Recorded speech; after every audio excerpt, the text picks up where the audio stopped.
I'm so far away from home, in this desert of regrets. Never thought that I would have to let you go. Hello, and welcome to How to Have a Better Life When You're Dead. A discussion between Mike Marable and Jurgen Ziewe, two out-of-body travelers who venture into regions you may encounter after you transition from physical life, what some call death.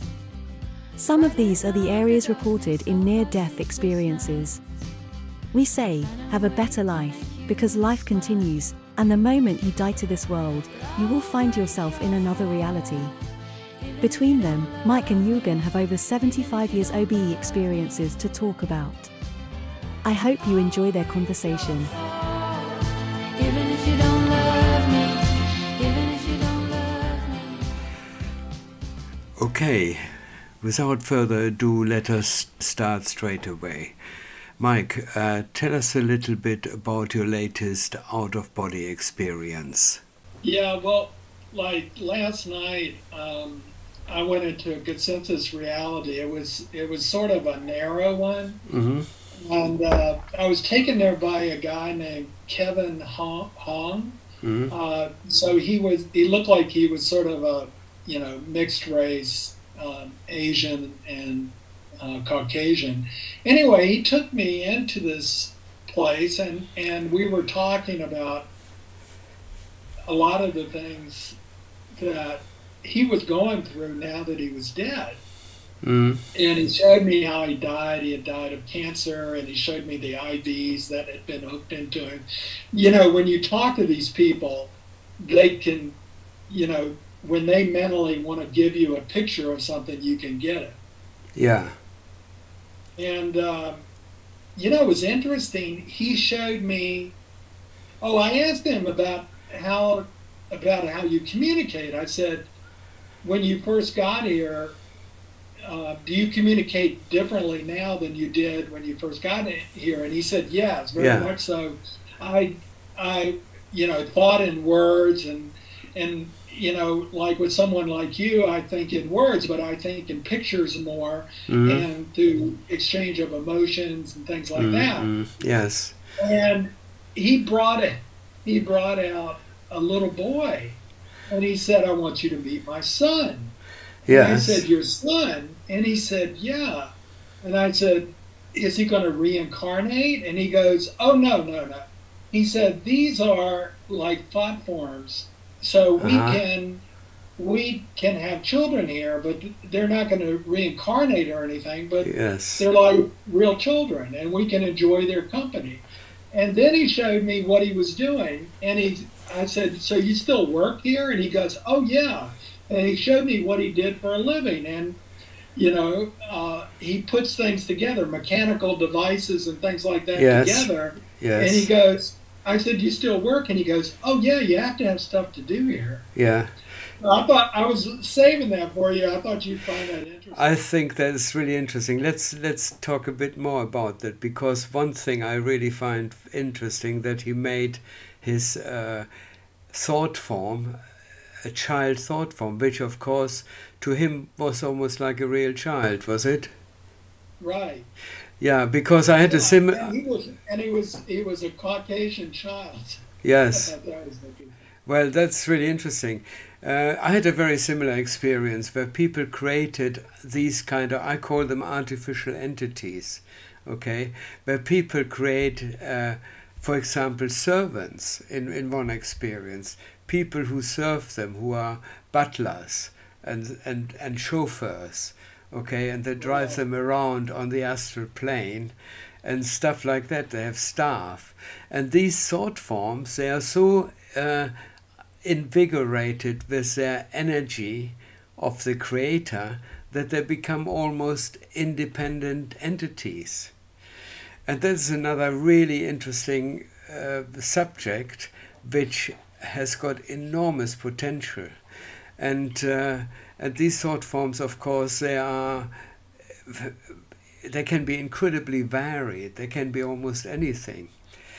I mean, last night I watched the Disney film Pinocchio for the first time, and I think that is a sort of Disney-esque fantasy of creating a thought form which then becomes real is a very good illustration of this phenomena which you just described.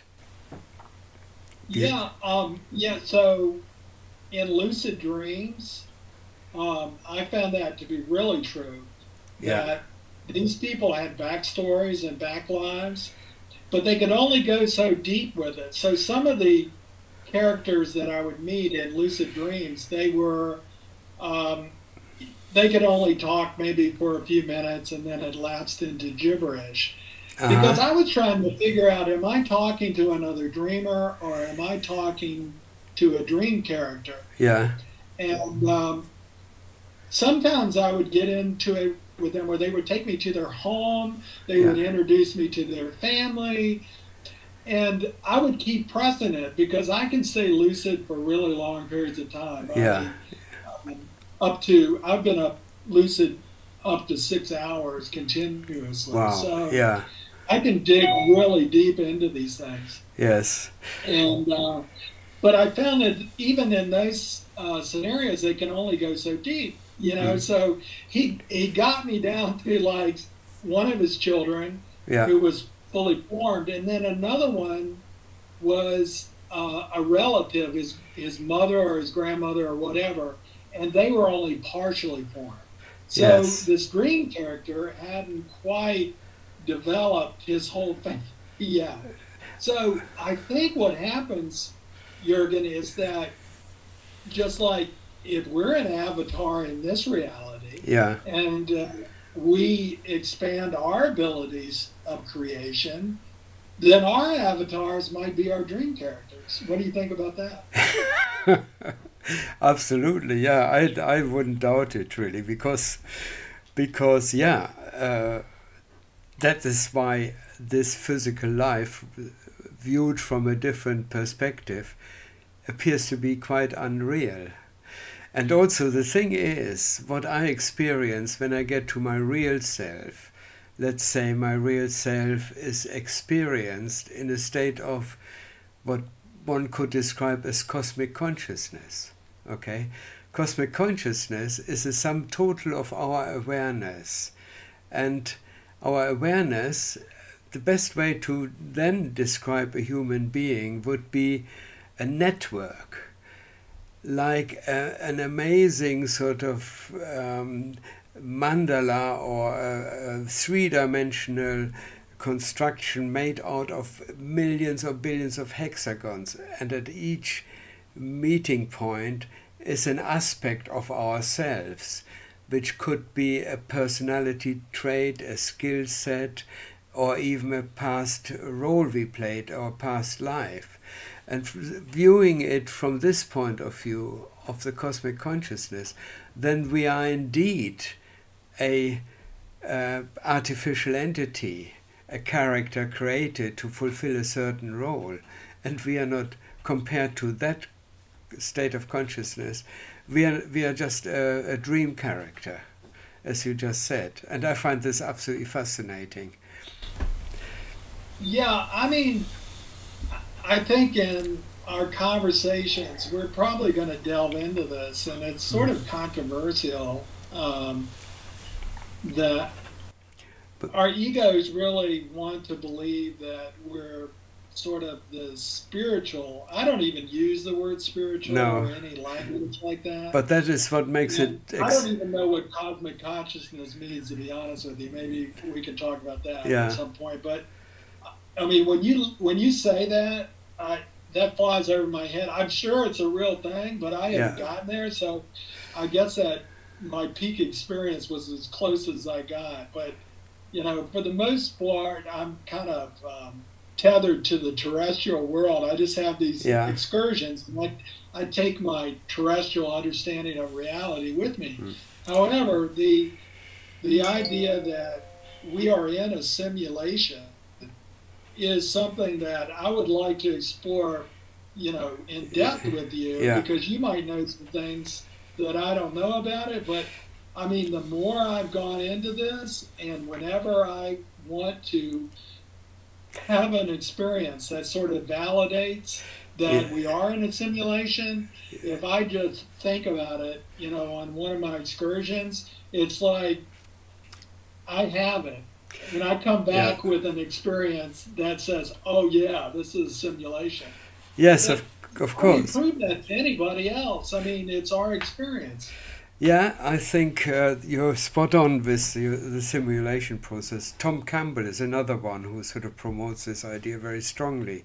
But I think included in the simulation is our avatar, our Mike body and our Jurgen body, because these are just creations of our greater awareness, the same way as the Earth and the planets of the astral plane are also the creation or a simulation of a greater consciousness system. Tom Campbell calls it the greater consciousness system.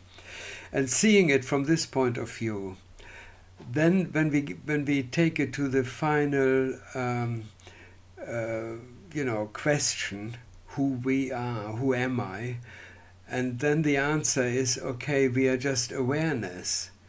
Okay, and from this point of awareness, everything we see is just a simulation, and that simulation includes our physical body. What do you think of that? I mean, every once in a while when I'm out and about, I mean, I sort of stop. You get caught in this loop of the way your brain, our brains are designed for this reality system.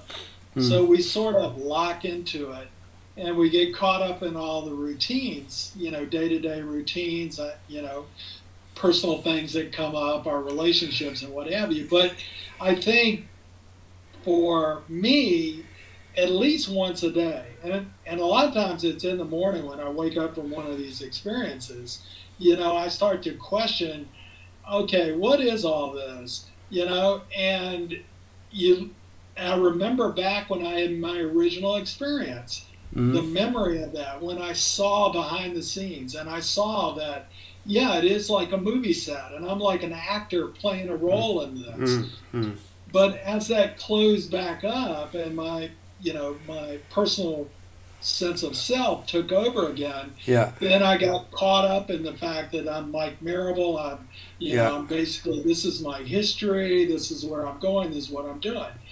So, do you ever, like, on a day-to-day basis, I think you probably do it more than I do, just question what is reality and what's not. Yeah, but the thing is that happened over the last few years with me is that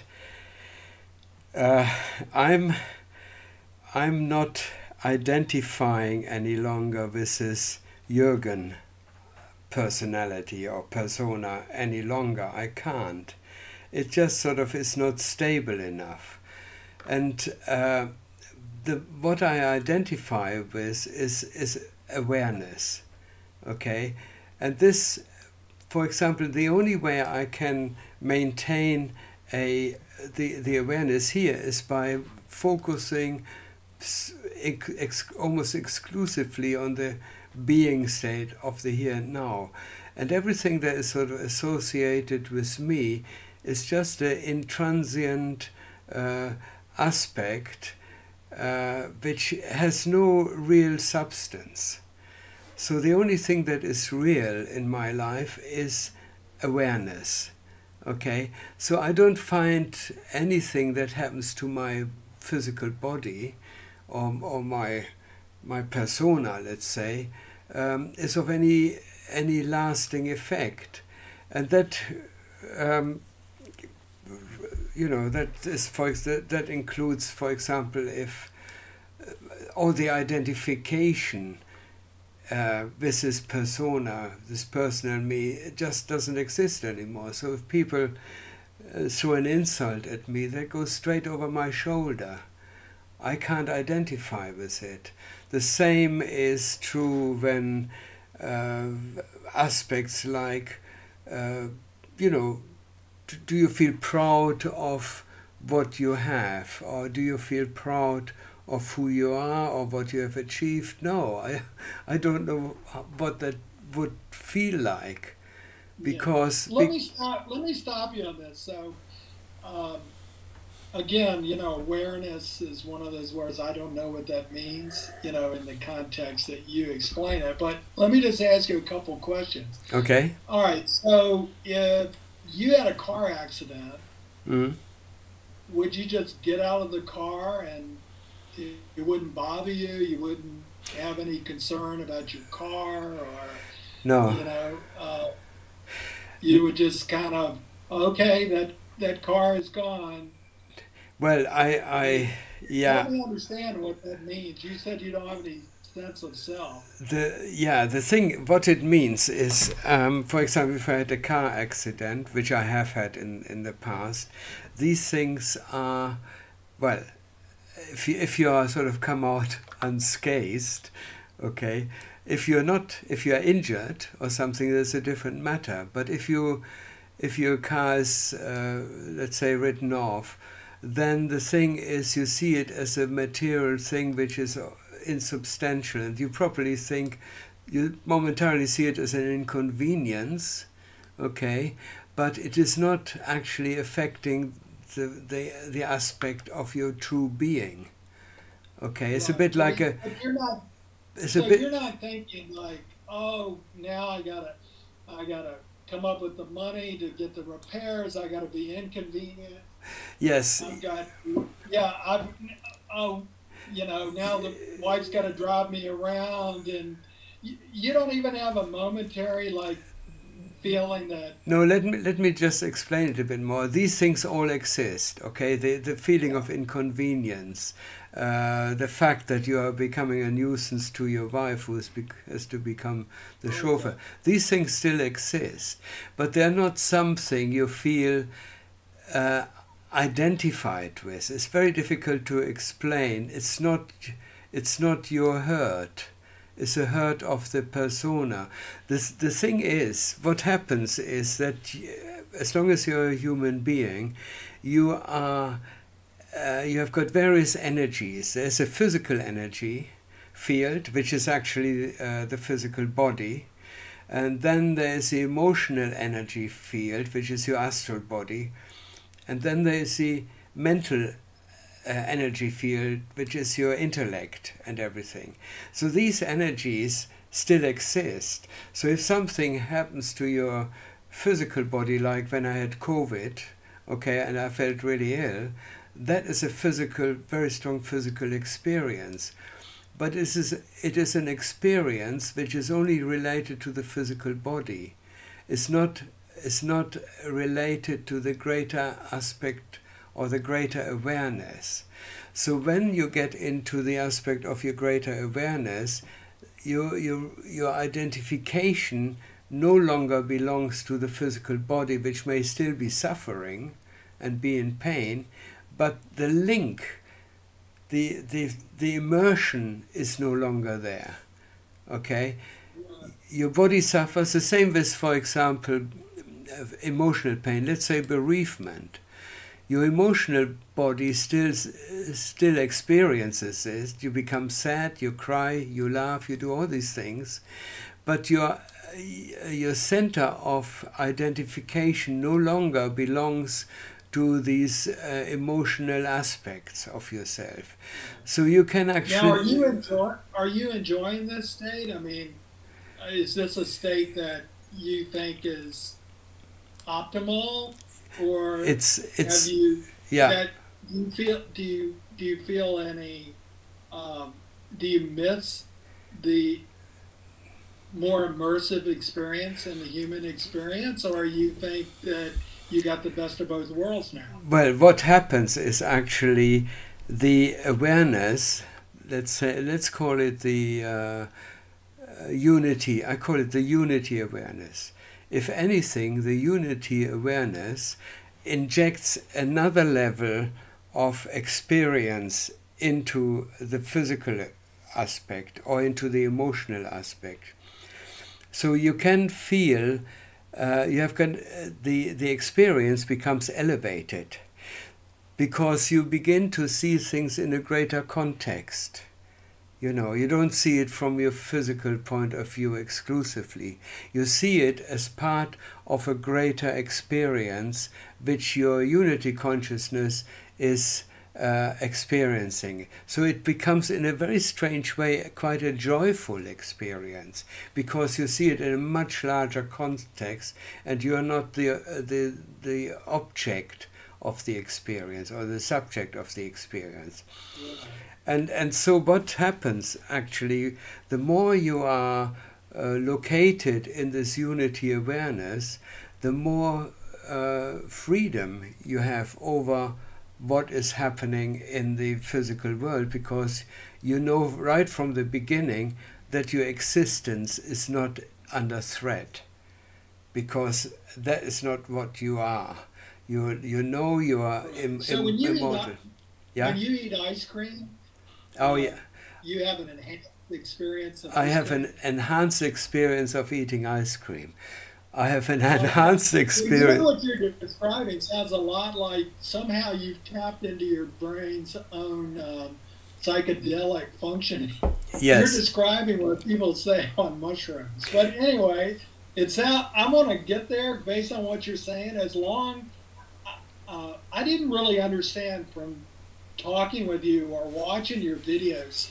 I've always wanted to, I'm glad we got to meet each other, because I always want to say, well, does that mean he's like walking around and he's, instead of a foot in both worlds, he's got both feet in the other world and he's just biding his time until he leaves? You know, it sounds like, no, I've got a foot in both worlds, and by the way, I'm enjoying the hell out of this. Yes. Is that correct? Yes, that's the way it is. My main sort of tenet is the base level of reality is actually bliss when you are anchored in your unity consciousness. And then the experiences you have are very profound. They can be profoundly blissful or profoundly painful even. Okay? Because you see things in a much greater context. So I just leave it at this, because I think there is a lot more we can talk about. But next time, let's see what comes up in our next conversation. Okay, bye-bye then for now. I'd lay a blanket full of stars to brighten up the darkness of our Watch out for this channel, because Jurgen and Mike will continue to exchange and discuss their experiences in the astral worlds in future episodes. Thank you for listening. And goodbye for now.